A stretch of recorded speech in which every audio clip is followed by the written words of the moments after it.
Did you know that you can add width to anything by using a reverb with a very low decay? If not, you're in the right spot because that's what we're talking about today in this very quick video. My name is Fox. Welcome to another episode of Work Faster. And today we're talking about adding width to all of your different tracks. Let's get started. Now, to start, I do remind all of you that I do use MIDI for a good portion of my drums, but you can definitely use this trick on anything, and you don't necessarily have to duplicate anything either. I'll get to that in a second. Today, we're talking about width using reverb in Stock Ableton. I have selected my hat as an example of what I like to do in terms of adding width. You have your standard hat, and if we visualize it, it's very mono. It is actually so mono, I don't think it can be any more mono. If you want that nice wide sounding stereo field and you like to have layers that have different widths, this is a great way for you to do that. The end result sounds a little bit like this. And if we visualize that, it looks like this.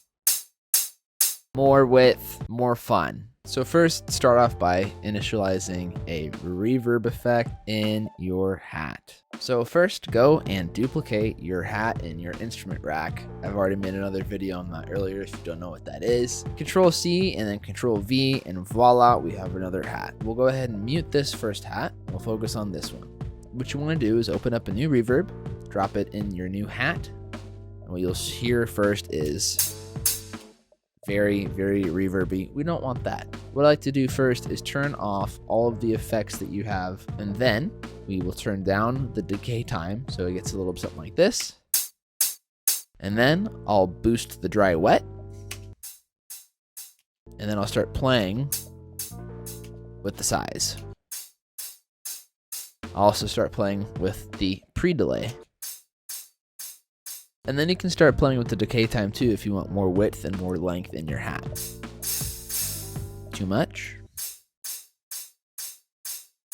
Sounds pretty good.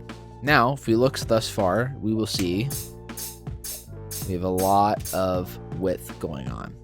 Now, if we play our original hat, you'll hear, and then from there you can adjust volume accordingly. And without it, and with it.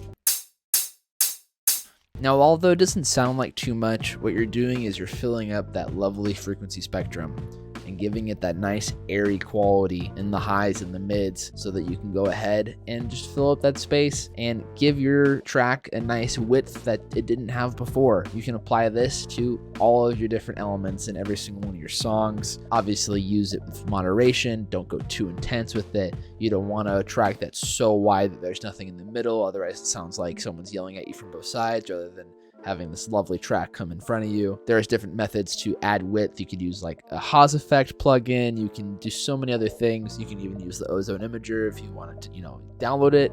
But in terms of just using stock plugins, using the reverb to add width to your tracks is easy as peasy. If you like this video, guys, don't forget to like, subscribe, and comment. And of course, if you want to see any more from me and also get lessons, don't forget to reach out to my Patreon, patreon.com/FoxedOfficial. Love to see you guys on there. Stay crazy and stay foxed.